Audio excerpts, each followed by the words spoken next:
Está começando mais um Contraponto. Um tema: desmatamento no Cerrado. Dois pontos de vista do pesquisador da Divisão de Observação da Terra e Geoinformática do Instituto Nacional de Pesquisas Espaciais, o INPE, Michel Chaves. Bom dia, Michel. Prazer em tê-lo conosco.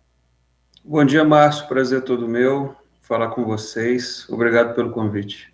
Participa conosco também o professor adjunto da Faculdade de Direito da Universidade Federal de Uberlândia, especialista em Direito Ambiental Constitucional, colaborador do Trocando em Miúdos, o quadro Direito Ambiental, o professor Alexandre Valmont. Bom dia, Alexandre. Prazer em tê-lo conosco.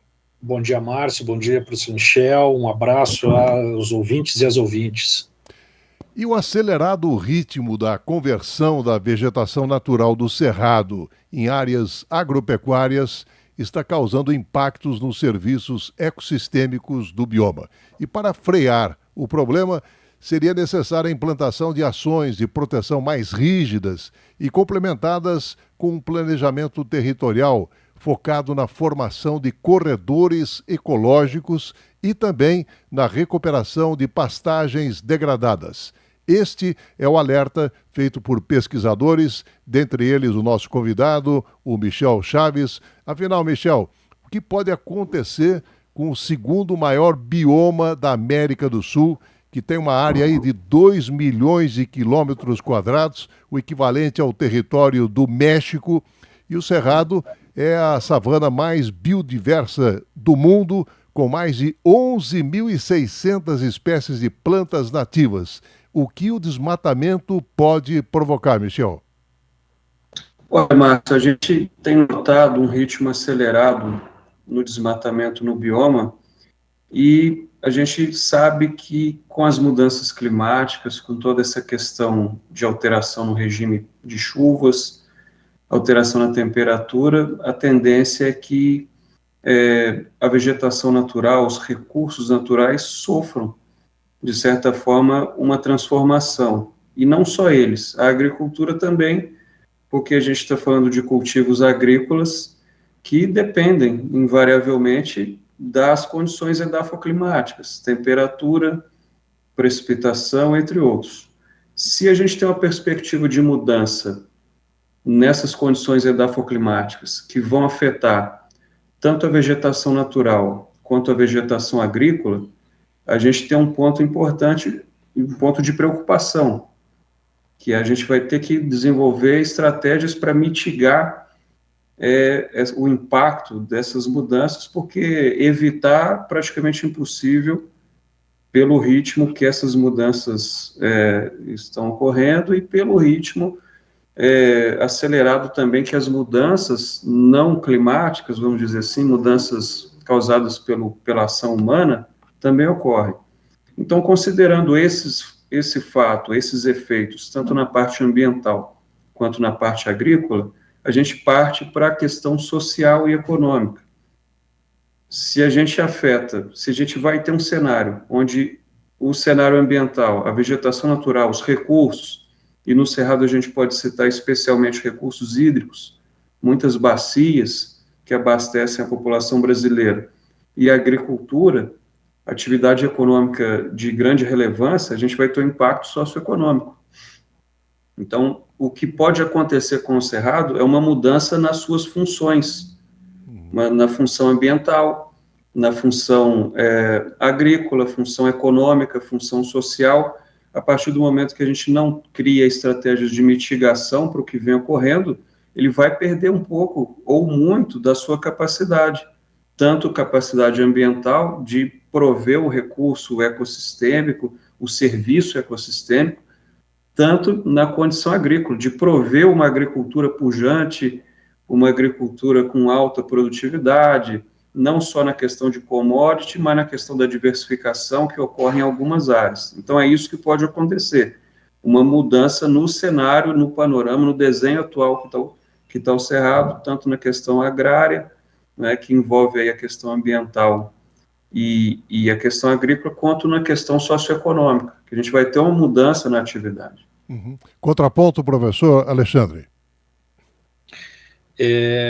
Bom, o que eu gostaria de falar, Márcio, é que eu acho que esse processo de estresse que nós estamos vivendo nesse momento, ele não foi contratado nos últimos 5 anos, ele não foi contratado nos últimos 10 anos, mas eu diria que esse estresse todo sobre o bioma, na verdade, é um estresse contratado desde a metade do século XX, pelo menos, quando se anunciou que essa região do bioma seria algo a ser conquistado, não é? Então vocês vejam que, por exemplo, a construção de Brasília, e inclusive, Márcio, o desenvolvimento da cidade de Uberlândia, nós estamos fazendo o programa, isso está diretamente ligado a uma ideia de conquista de espaços, não é? Intensificados, óbvio, a partir da década de 60, e que nesse momento geraram essa situação, que é uma situação de absoluto desconforto. Desconforto que o professor Michel acabou de relatar, então eu digo, é algo contratado há muito tempo, e notadamente, né, vamos botar assim, nos últimos 20 anos, ou 30 anos, que há uma enorme transformação na economia brasileira. Vemos, por um lado, né, uma sequência de alguns altos e baixos, crescimento de cima e para baixo, de uma maneira ou de outra, o que nós percebemos é que, por exemplo, regiões como o estado do Mato Grosso, é uma região que, bem ou mal, não é? Inclusive podemos questionar esse processo, se não é um processo extremamente dependente só da produção agrícola, de soja para exportação, assim por diante, mas bem ou mal, esses espaços, por exemplo, tiveram um maior crescimento de renda per capita. Então, renda per capita significa que você tem um fluxo enorme de população, aumentando esse estresse na região. De uma maneira ou de outra, houve a imposição de um modelo, né, que notadamente é um modelo concentrador em uma cultura. O professor Michel até fez a ressalva, né? Bom, há outras, né, tentativas, mas ele é um concentrador em uma cultura. Se nós percebermos, né, e olharmos, por exemplo, as páginas de sítio eletrônico, como o Ministério dos Transportes, a gente vê uma quantidade enorme de projetos, né, de grandes ferrovias, de grandes eixos multimodais de transportes, de um jeito ou de outro, quase todos eles estão concentrados nessa região.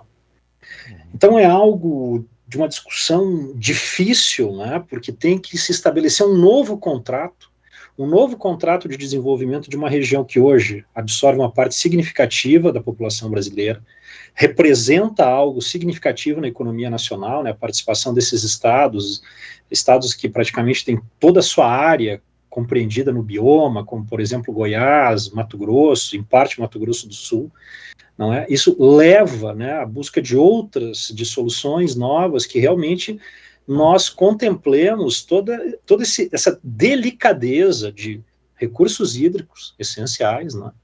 Solo para agricultura, solo para pastagem e, obviamente, a preservação de toda essa riqueza e esse patrimônio que o Cerrado já oferece, que também é subutilizado e é outro problema.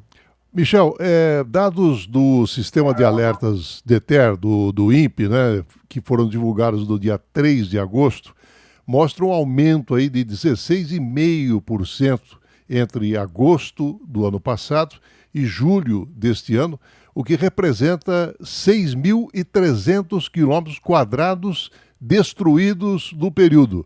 Isso já era previsto ou surpreendeu?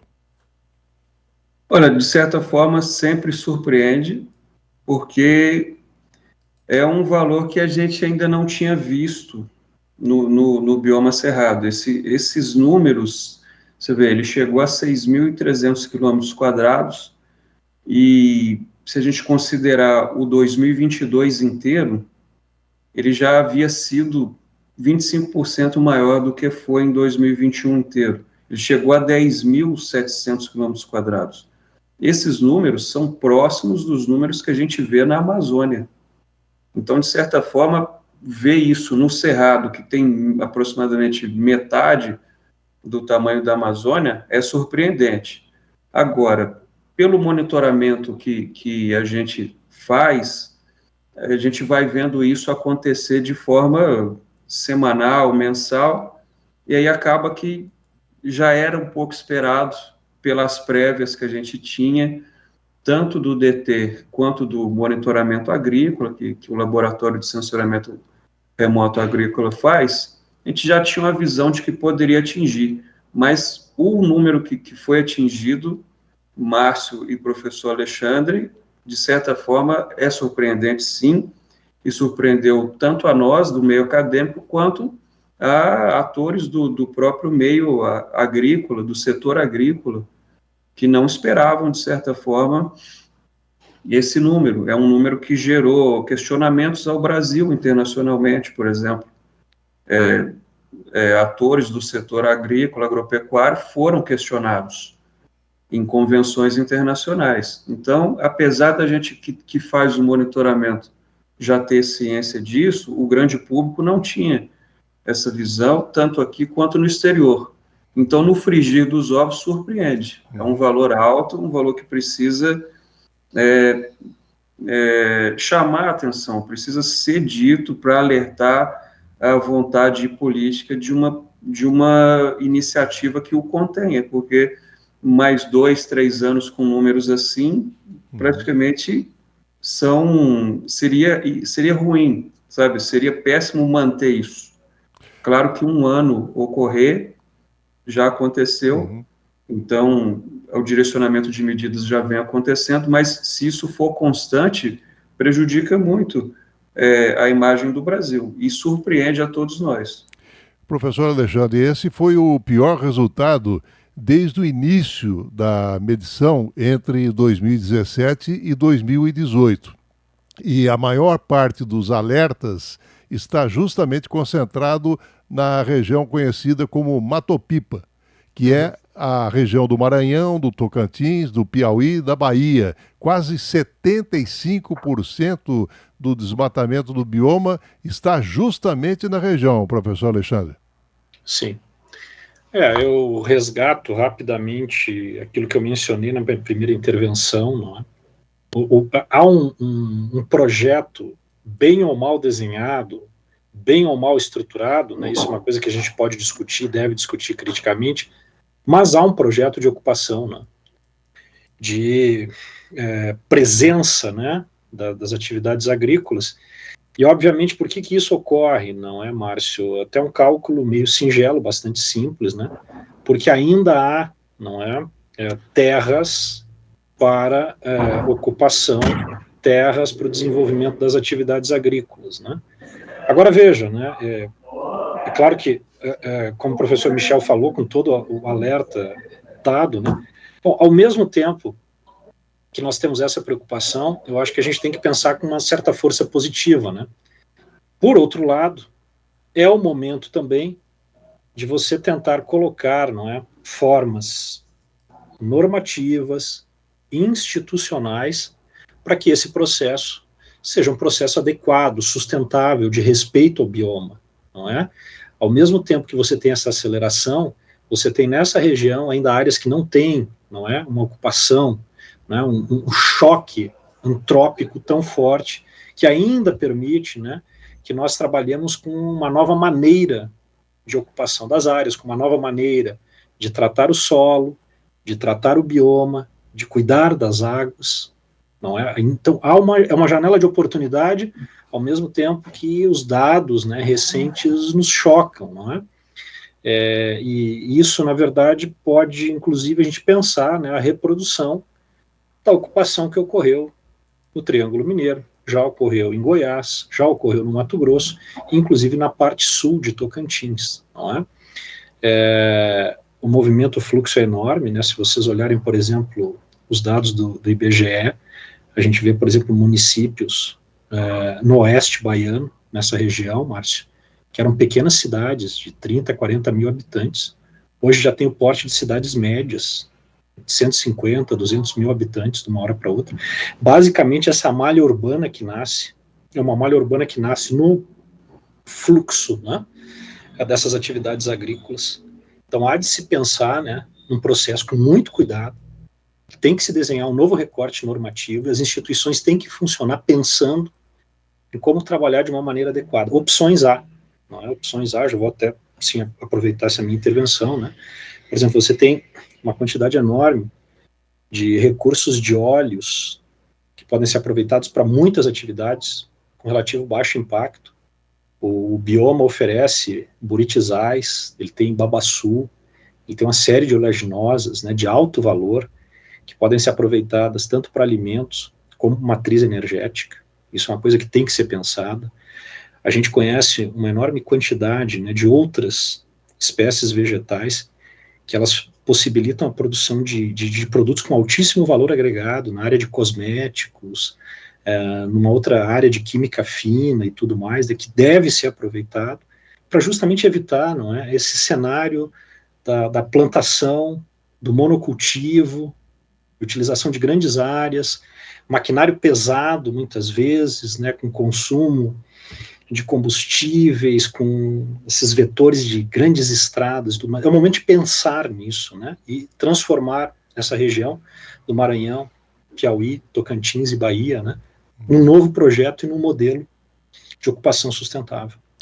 Michel, no seu contraponto, queria que você contemplasse o seguinte aspecto. Os números, né, do desmatamento, eles refletem a realidade quanto a um número menor de ações para coibir o desmatamento no Cerrado do que na Amazônia?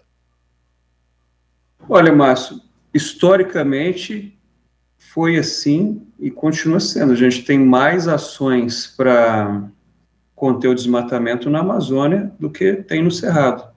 A própria legislação é explícita nesse sentido, onde diz que o produtor rural deve preservar mais na Amazônia do que no Cerrado. Então, a gente nota que existem variações. Um outro exemplo, a moratória da soja, que, de certa forma, conteve parte do desmatamento na Amazônia, mas ela é exclusiva ao bioma. Ela não é aplicada no Cerrado. Então, essas coisas, elas vão se somando. Essas ações que ocorrem para a Amazônia, não que estejam erradas, são ações que são necessárias. As próprias garantias de lei e da ordem que a gente viu sendo aplicadas recentemente, são formas ali de uma tentativa de aplicação de regulamentos, né, que estão na lei, mas elas invariavelmente ocorrem só na Amazônia. E aí o que acontece? O bioma cerrado fica um pouco desprotegido. Um outro exemplo disso, a legislação europeia definiu, a Comissão Europeia, melhor dizendo, definiu em instrumentos legais que não vai comprar produtos com origem em área desmatada de forma ilegal. Porém, as áreas que eles consideram que devem ser protegidas são florestas. E aí a gente está falando de floresta ombrófila, eles desenvolvem lá e colocam os critérios deles, que são florestas que a gente não tem no Cerrado. A gente tem outro tipo de vegetação natural, vegetação mais savânica, um cerrado, um cerradão, um cerrado senso estricto, que não atinge um porte de floresta. Então, de certa forma, mesmo que haja uma legislação externa do comprador, vamos dizer assim, ele não contempla, essa legislação não contempla o cerrado. Então, quando você não tem na legislação mecanismos que contemplem como tem em outro bioma, você cria uma diferença, e essa diferença pode ser o fator que está gerando esses altos números no Cerrado, porque a gente tem um fenômeno que ocorre até na literatura conhecido, até na análise por sensoriamento remoto a gente consegue interpretar. Como o produtor não pode desmatar, o produtor, e aí eu falo grandes empresas, né, o professor Alexandre comentou muito sobre a parte da monocultura, e a gente está falando desse tipo de ator, né, no cenário. Quando ele não pode desmatar para colocar logo um talhão agrícola, desmata, coloca um pasto, esse pasto fica algum tempo, depois o pasto é convertido para a agricultura, então não é uma conversão direta. Repare que não é floresta para a agricultura. Então, cria-se uma forma de driblar o que está sendo colocado na lei. Isso acontece na Amazônia, chamado de desmatamento indireto. O que acontece no Cerrado, você não precisa ter esse meio tempo da pecuária, do pasto. Já é uma conversão direta para a agricultura, especialmente no Mato Piba, o monitoramento nosso tem mostrado que muita vegetação natural é desenvolvida, quer dizer, é desmatada, e essa área desmatada é, entre aspas, limpa, para virar já uma área agrícola, até mesmo dentro da atual safra que isso ocorre. Então, é um ritmo mais acelerado. E, de certa forma, nós não temos uma coibição, uma fiscalização eficaz a ponto de barrar esse processo. No Cerrado, a gente viu que, nesse primeiro semestre, isso diminuiu na Amazônia, muito em função de ações legais, legislação sendo aplicada, fiscalização de forma mais certeira. O INPE, agora, nesse um ano para cá, desenvolveu uma sala de situação que mostra exatamente os hotspots de desmatamento, de abertura de fronteira e de focos de calor. Esse hotspot, essas áreas específicas, elas são enviadas para o IBAMA. Então, o serviço de inteligência usa essas informações para otimizar a ação de fiscalização. Porém, está faltando isso para o Cerrado, faltando essa aplicação no Cerrado, essa fiscalização também, porque aí seria interessante integrar todos os biomas, não só a Amazônia, não só o Cerrado, mas seria interessante integrar todos. Mas como está acontecendo na Amazônia e está sendo positivo, a tendência é que seja positivo também em outros biomas. Então, completando o raciocínio, nesse momento, eu acredito que sim, é reflexo da falta de ações, tanto prévias, no sentido de como o professor Alexandre falou, tem atividades econômicas ali, tem pessoas morando ali, naturalmente vão ocorrer dinâmicas de uso e cobertura da terra, de valoração dessa terra para o uso econômico, para o ganho econômico, mas até que ponto isso é sustentável? Eu vou dar um exemplo disso. O setor agrícola mesmo já tem sofrido consequências no sentido de produtividade, já há perda de produtividade em decorrência das mudanças na precipitação e na temperatura, na evapotranspiração também. E já existe um outro processo, que o produtor, como não tem aquela mesma produtividade na sua área, e aí falei produtor de novo, mas a gente está falando de um grande mercado. Existe a abertura de fronteira justamente para, por ter mais área, manter aquele padrão de produtividade, de produção. Só que isso a longo prazo é ruim porque já está gerando dívida, já tem produtor endividado pela questão da abertura de novos talhões, novas fronteiras, novos créditos, né, chamados de crédito, e ele também não está conseguindo manter a produtividade. Então, ele fica com uma área improdutiva e passa a dever. Isso gera uma perspectiva de venda barata da terra para grandes compradores. Então, você vê que já é um processo atrelado ao processo inicial do desmatamento. Então, é isso que está acontecendo e que é preocupante. E a gente precisa, como o professor Alexandre colocou, diversificação. Existem condições para isso. As condições estão aí, elas existem, são notórias. O Cerrado é vasto. Por exemplo, a gente dividiu em ecorregiões os trabalhos. Foram feitos trabalhos de campo. A gente foi a campo, entendeu um pouco de cada ecorregião. E o que a gente nota? Muitas vezes é uma região que está no mesmo bioma, mas ela tem a sua peculiaridade, e essa peculiaridade não é explorada.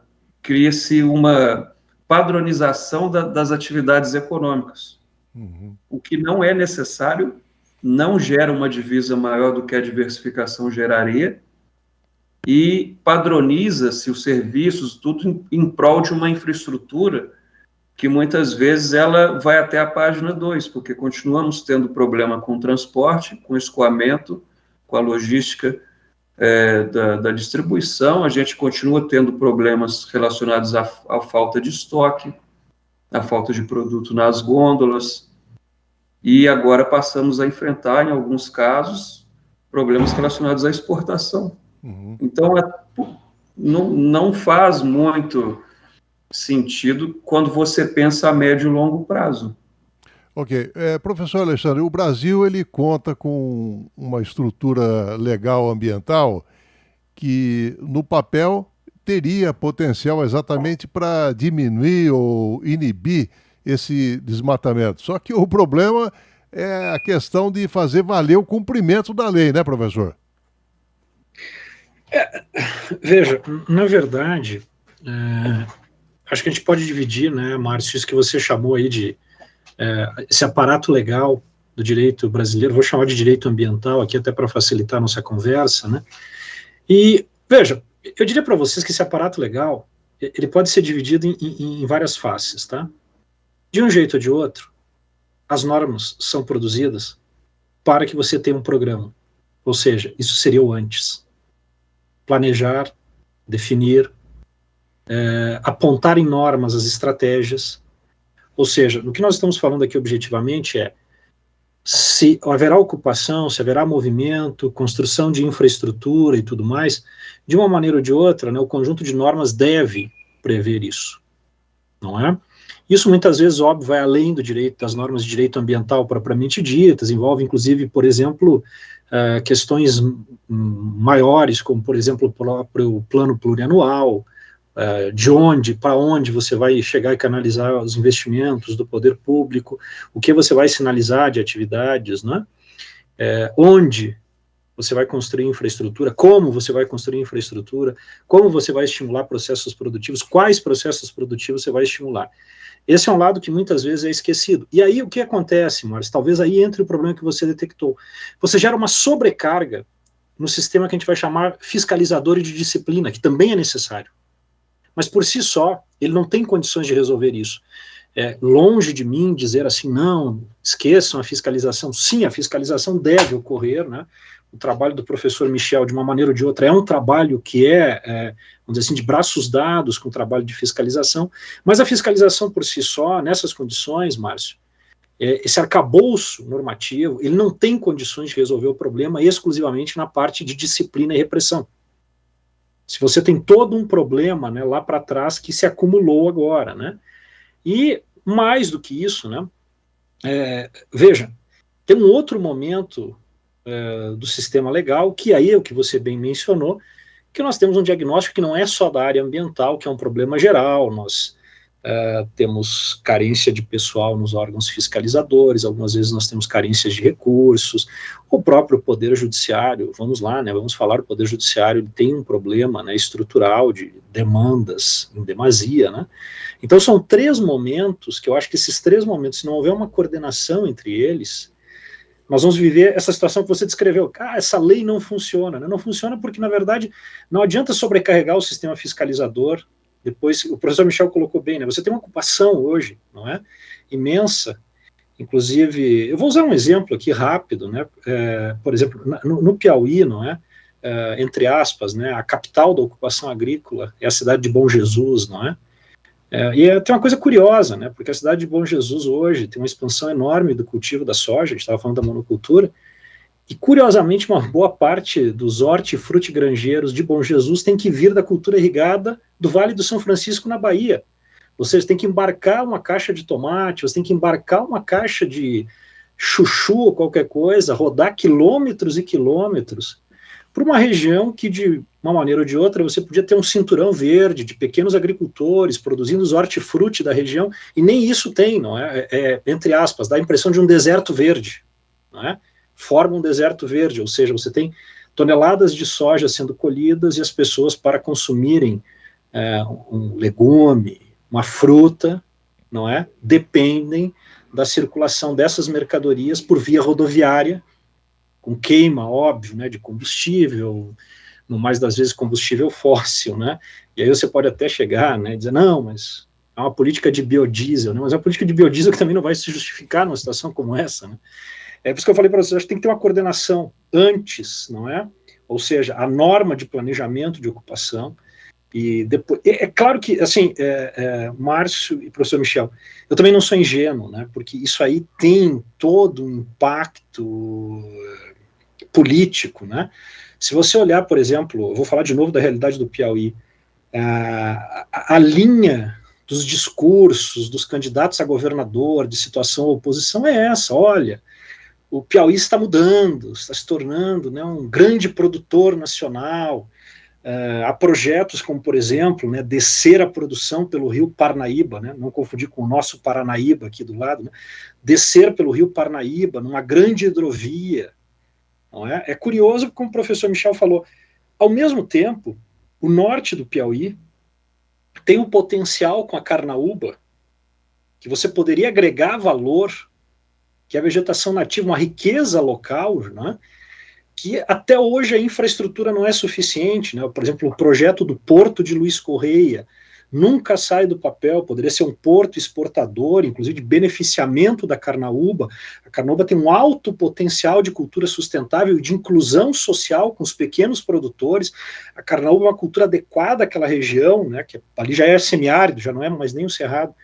E agora você volta todo, como se o estado do Piauí, né, embicasse, né, o barquinho embica todo para essa produção, ocupação do cerrado, desperdiçando esse enorme potencial, né, e todo o discurso, toda a política, né, converge para isso, esquecendo, né, dessas outras vantagens enormes que esses outros processos, né, e uma população que já está lá consolidada, né, o meio norte do Piauí já tem uma ocupação de 300 anos, né, isso tudo é desprezado. Então, esse não pegar a lei, né, Márcio, eu acho que supõe um antes ali, que é justamente o arcabouço normativo institucional do planejar e definir uma estratégia. Michel, esse panorama do Cerrado, né, até que ponto ele contribui para alterar aí o sistema de chuvas e, consequentemente, aqueles eventos extremos? Afinal, qual que é a extensão do problema, Michel? Olha, a extensão do problema é enorme, e eu me arrisco a dizer que a gente ainda não sabe completamente o quanto isso vai afetar, porque a gente, por exemplo, vou dar o exemplo dos modelos aqui que colocam o que vai acontecer conforme o aumento da temperatura no oceano.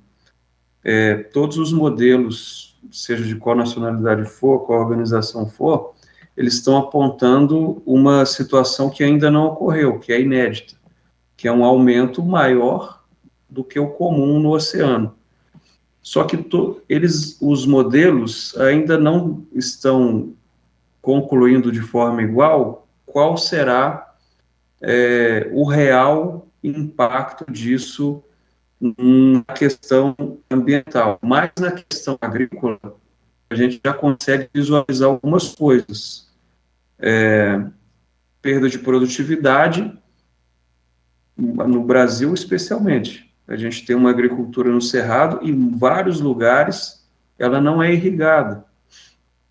É uma agricultura que depende da condição edafoclimática local, esses locais vão sentir. A outra coisa é a questão de aptidão. Se vai faltando produtividade, se vai perdendo produtividade, você vai percebendo que aquela área vai ficando inapta para a agricultura. Já existem alguns impactos que ocorrem no solo, quando a gente coloca essa situação. Vai começar a ocorrer impacto na questão de cultivares. Se envolve a questão de cultivares, vai envolver também tecnologia aplicada. Essa tecnologia tem um custo. Pode ser que esse custo fique inviável para a produção e aquela área seja abandonada. Tantas áreas agricultáveis estão abandonadas hoje, né, a gente, com relação a pasto, por exemplo, área que poderia ser trabalhada para ser uma área agrícola e ela está abandonada. Então, quando a expectativa deveria ser o contrário, de diminuição dessas áreas degradadas, dessas áreas que estão no momento improdutivas, a perspectiva, considerando modelos climáticos, é que essas áreas vão aumentar.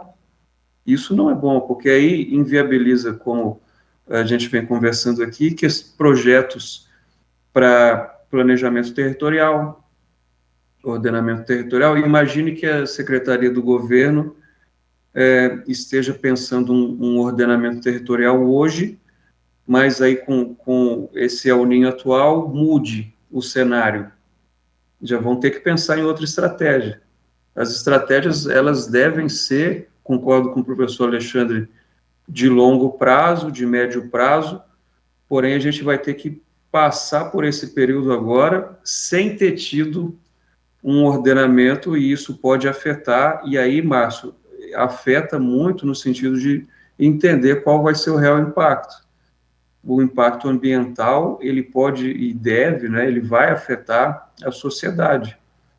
Então, a gente foca aqui no Laboratório de Sensoriamento Remoto Agrícola, na agricultura, na pecuária, mas sempre com um foco nisso, na questão da sustentabilidade, de que sabendo que isso vai afetar o social e o econômico. Agora, o impacto ambiental que vai vir junto, toda essa questão agroambiental do Brasil, que na nossa opinião deve ser tratada junto, não precisa ter uma separação do que é agrícola, do que é ambiental, que é justamente como o professor Alexandre comentou, quem vai consumir são pessoas, é o sócio econômico que vai consumir o agrícola e o ambiental.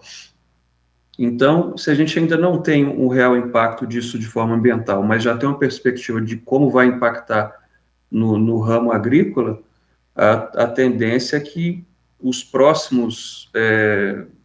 as próximas iniciativas de planejamento territorial tenham que contemplar a mudança da matriz, a mudança do modelo. E aí é um vespeiro.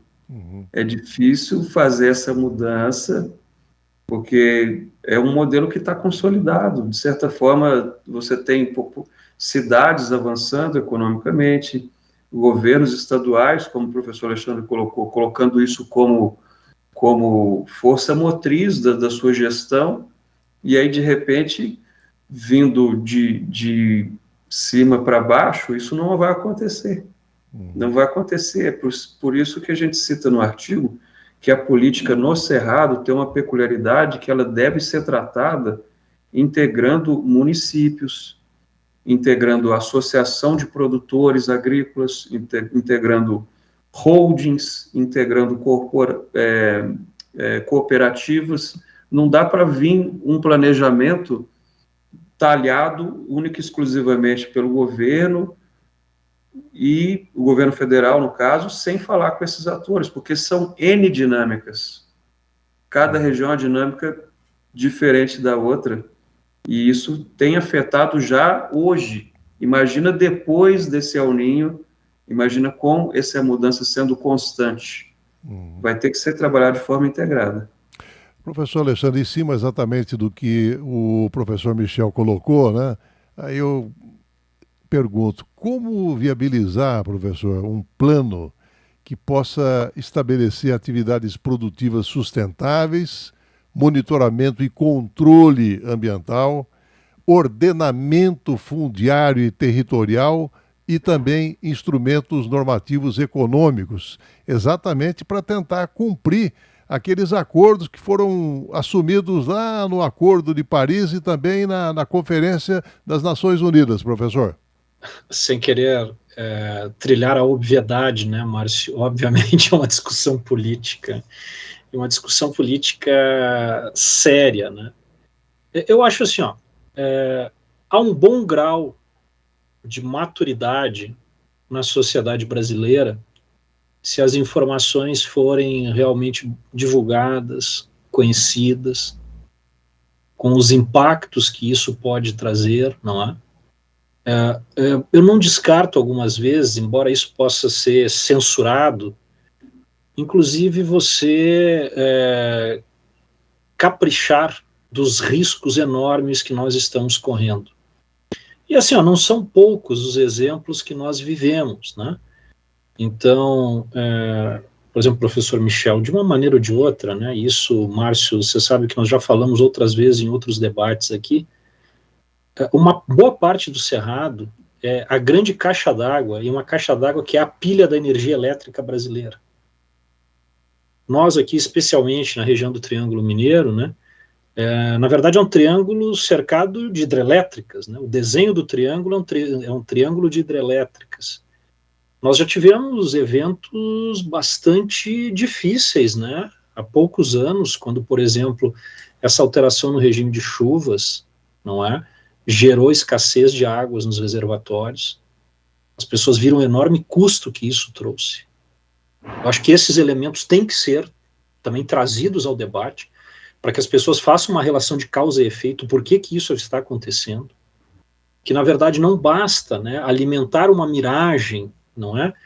De uma produção de não sei quantas toneladas, se você não pensar o que é essa produção de não sei quantas toneladas, né, os impactos que ela gera em todo o sistema, isso tem que ser discutido, debatido de maneira clara com a sociedade, e meus parabéns, né, óbvio, né, Márcio, que você está fazendo isso aqui nesse fórum, nesse momento, há uns tantos e tantas ouvintes que estão agora prestando atenção nisso que nós estamos falando, quer dizer, aquela captura enorme de renda sua, você que está nos ouvindo, né, quando tem que pagar uma conta de energia elétrica com uma bandeira vermelha, não se esqueça que isso é, de uma maneira ou de outra, decorrência desses processos.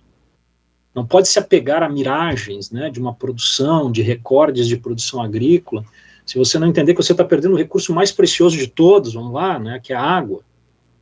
Não é só água para energia elétrica, é água inclusive para dessedentação, é água para todas as necessidades, né, essenciais e básicas. Eu acho que isso, inclusive, essa parte da retórica na comunicação tem que ser trazida dos riscos, colocar as pessoas os riscos e colocar essa discussão. Eu acho que, de uma maneira ou de outra, como eu falei, eu sempre vejo, né, aspectos positivos nesses dados preocupantes, né. De uma maneira ou de outra, se nós analisarmos a longo prazo, né, o setor agrícola brasileiro, ele é relativamente receptivo a inovações tecnológicas, não é? Uma boa parte do setor aceita bem inovações tecnológicas. E eu acho que nessa onda de inovações tecnológicas, poder-se discutir mais firmemente processos de produção, com diversidade, consorciados, né, ajustados a dinâmicas ambientais locais. Eu acho que isso é possível. Nós já temos hoje um potencial instalado nas universidades brasileiras, nos centros de pesquisa, nas empresas estatais que trabalham com isso, que é possível você dinamizar isso, integrar culturas, resgatar patrimônio, né, patrimônio de culturas, de cultivos, de espécies nativas que têm alto valor. Isso deve entrar no discurso, deve alimentar uma discussão para que as pessoas vejam as enormes vantagens que estão perdendo e, por outro lado, os enormes riscos que estão correndo para a sua qualidade de vida, para a sua saúde, para a sua vida e, obviamente, né, de uma maneira ou de outra, como tudo envolve o bolso das pessoas, também que elas tenham consciência, né, de que há ilusões vendidas sobre o aumento da renda, sobre a melhora da renda nesses processos, e que, na verdade, processos que estão ali do lado, que são possíveis, poderão gerar, né, uma massa, uma distribuição, uma partilha de bem-estar e de riqueza muito maior do que esses processos, né, muito padronizados, uniformizados, direcionados para um lado. Mas a discussão política, né? Essencialmente política. Michel, eu entrevistei aqui no programa o Dr. Zé Marengo, do CEMADEM, que é o Centro Nacional de Monitoramento e Alertas de Desastres Naturais, e ele apresentou aqui o seu estudo apontando exatamente o desmatamento e a mudança climática, exatamente colocando em risco a produção da fronteira agrícola brasileira. E segundo ele, as condições atuais, elas já mostram que essa região de transição entre a Amazônia e o Cerrado estaria sofrendo os impactos do uso da terra para a expansão do agronegócio e também das mudanças climáticas. E agora esse novo alerta, né, através do seu estudo. E, consequentemente, isso acaba acentuando a maior gravidade desse problema relacionado ao desmatamento do Cerrado, hein? Exatamente, Márcio. A literatura, o trabalho do José Marengo é excepcional, foi referência para nós, continuará sendo, porque é um trabalho que, sem dúvida, esteve e está à frente do seu tempo. Ele conseguiu demonstrar, eles, né, os autores conseguiram demonstrar essa mudança na taxa de conversão, enquanto isso tem afetado uma área que é extremamente rica, que é uma área de transição entre biomas. Quando a gente vê ecótonos como esses, regiões como essas, que são muito dinâmicas, mas têm uma característica peculiar na questão edafoclimática muito específica, a gente tem que cuidar dessas áreas. E essa região, ela não sendo bem cuidada, ela vai ser a primeira a sofrer os efeitos, porque ela tem características de um bioma e de outro. Isso já vem sendo notado. O sudeste da Amazônia, o leste da Amazônia, ali, consequentemente, o oeste do Cerrado, é uma faixa de transição que vem sofrendo esse impacto. E olha qual é o contraditório. Foi justamente uma faixa pensada para ser a expansão da fronteira. Então, é justamente o efeito a médio prazo, longo prazo, contrário ao efeito pensado. Isso muitos autores vêm chamando isso de agrosuicídio. E porque é uma prática causada pela expansão da fronteira agrícola, afetando condições edafoclimáticas úteis para a própria atividade agrícola. Então, além da perda ambiental, da perda das funções, eu cito muito, por exemplo, os estudos da professora, doutora Luciana Gatti, que vem demonstrando justamente que a Amazônia passa a ser um emissor de carbono. Veja só que contraponto, né, fazendo um paralelo aqui com o programa. A que ponto chegamos? Uma situação dessa dentro do bioma Amazônia. E veja só como a área de transição sofre muito, porque ela é a primeira a sofrer o impacto.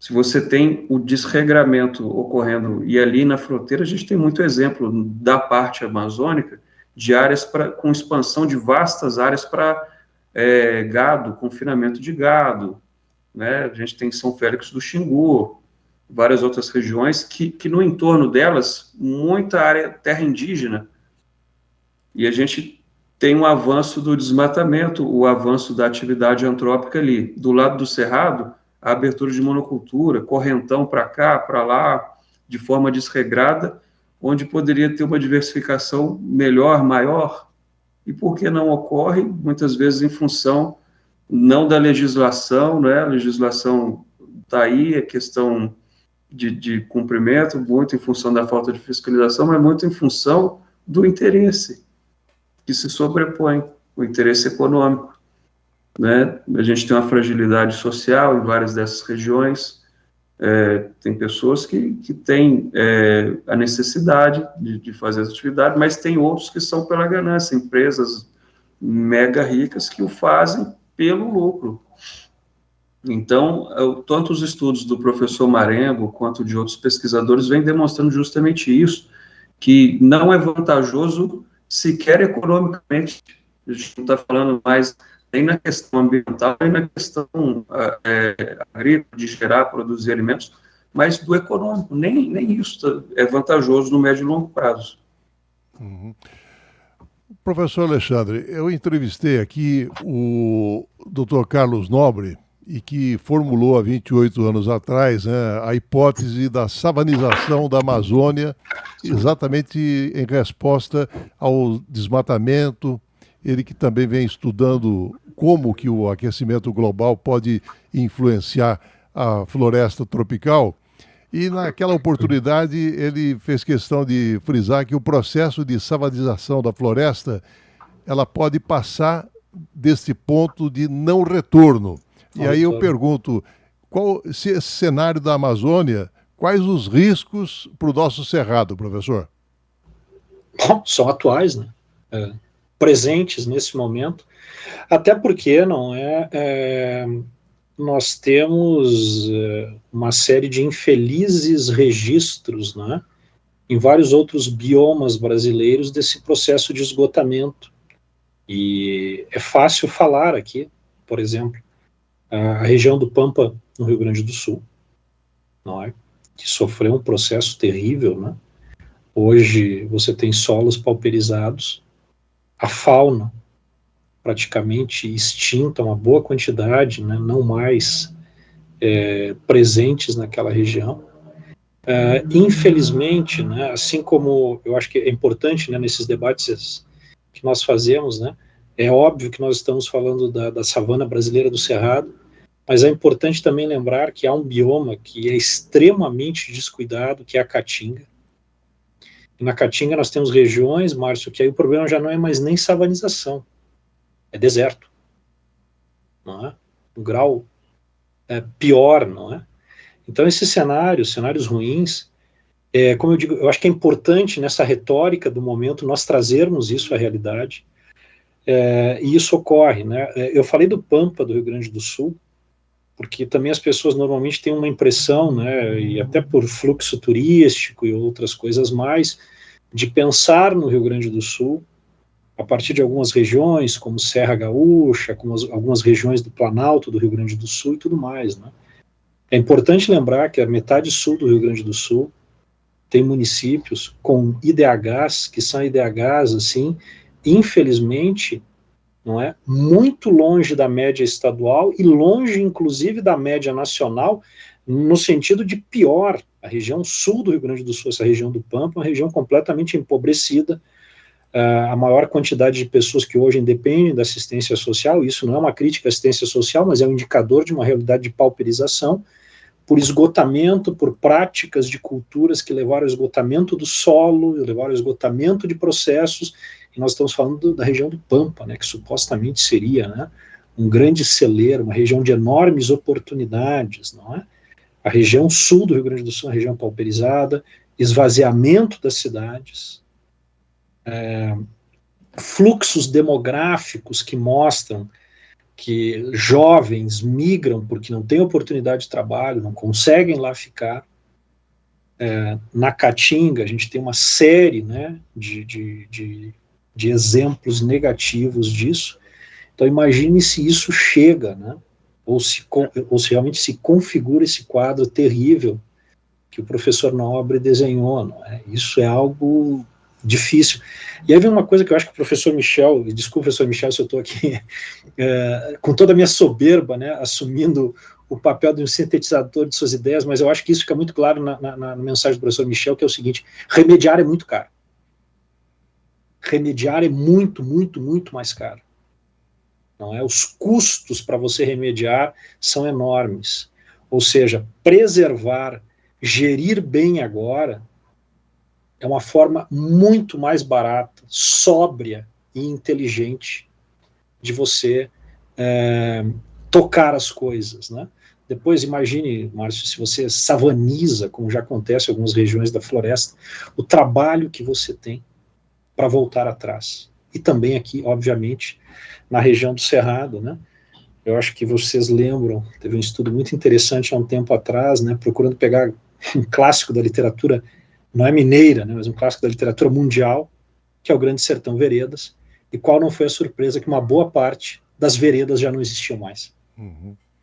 Tinham desaparecido, secado. Michel, para a gente encerrar, com esse ritmo recente do desmatamento, o que a gente poderia esperar, por exemplo, da produção nacional e dessa sensível e delicada questão da insegurança alimentar, Michel?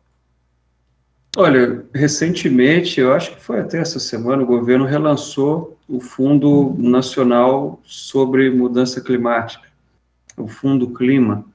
Então, a gente nota que tem uma vontade política de agir nesse sentido, de evitar esses problemas ambientais em nível nacional, e aí não só na Amazônia, isso começa a ser, a gente começa a ver agora uma política voltada a esse problema espalhado pelos biomas. A gente chama a atenção no artigo que o Cerrado é, no caso, a discussão, primo pobre da Amazônia, mas como o professor Alexandre colocou, a Caatinga é o primo pobre do Cerrado, o Pampa é o primo pobre da Caatinga, e tem a Mata Atlântica e o Pantanal. Ou seja, a gente vê que não é integrado no momento. Não é integrado. E isso afeta a política de segurança alimentar, que você muito bem colocou, Marcos. Porque a gente está falando de um país que eu não vou usar aquela expressão que eles usam, né? Eu vou usar agora eu vou ter que usar, que é o celeiro do mundo, né? Isso aí é propaganda, é muito da parte do marketing, mas é um país que tem uma grande produção agrícola, e tem também o produtor agrícola, o pequeno produtor agrícola, que é muitas vezes esquecido nesse debate, que é quem diversifica, quem abastece o mercado nacional. Então, se a gente tem um problema que afeta as condições edafoclimáticas dessa produção, a gente tem que atacar esse problema, porque daqui a pouco vai faltar comida. Uhum. Então, a gente não está falando só do faltar a soja, o farelo para exportar. A gente está falando da falta do alimento para consumo. Você imagina um país que é considerado celeiro do mundo faltando alimentos? Já aconteceu. A gente já teve problema recente relacionado a feijão, recente relacionado a tomate, recente relacionado a frutas, arroz, justamente por questões de intempéries climáticas, uma geada, uma chuva acima do esperado, danifica, indisponibiliza, inviabiliza uma produção. Então, a gente já vem vendo isso acontecer, e é uma preocupação que eu tenho, é que isso fique comum a ponto de as pessoas não se espantarem mais, e aí os tomadores de decisão também não se espantarem mais.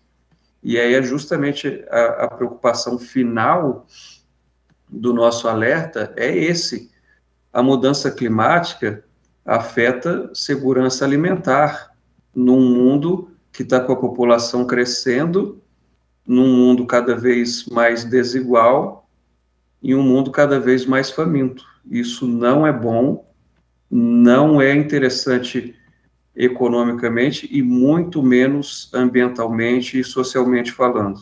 Então, o alerta é que essa política de segurança alimentar possa ser a diretriz das ações que vão ser tomadas agora em relação a isso, que a gente percebe uma certa movimentação. Mas qual deve ser o foco a ser atacado? Esse é o questionamento, porque a gente ainda não tem uma política de educação ambiental nesse sentido, e não tem ainda uma política que evite essa volatilidade dos índices de desmatamento conforme a mudança política. Então, a gente precisa ter isso integrado e incorporado em um plano nacional que dê ao Brasil soberania nesse tema. Esse é o nosso recado final. Michel Chaves, pesquisador da Divisão de Observação da Terra e Geoinformática do Instituto Nacional de Pesquisas Espaciais, o INPE. Muito obrigado pela sua participação no Contraponto, Michel. Muito obrigado, Márcio. Muito obrigado, professor Alexandre, equipe do Contraponto, a quem eu cumprimento o Yuri, que está aqui nos serviços técnicos. Muito obrigado. É o tema que vocês têm dado prioridade, e é muito útil levar esse conteúdo à sociedade, e para nós, que somos da parte da pesquisa, é muito interessante falar com os interlocutores, aqueles que vão espalhar a palavra. Então, muito obrigado pelo trabalho de vocês. Muito obrigado, professor Alexandre Valmont, da Faculdade de Direito, especialista em Direito Ambiental Constitucional, pela sua participação no Contraponto, professor. Márcio, professor Michel, Yuri, ouvintes, super honrado de participar aqui. Que outros debates iguais a esse sejam produzidos por você, Márcio. Um abraço aí. Muito obrigado ao Yuri Ganda, produtor audiovisual do Trocando em Miúdos. Muito obrigado ao Benício Batista, ao José Luiz Caetano. E estaremos de volta na próxima segunda-feira, a partir das 11 horas. Tenham todos um excelente final de semana e até lá.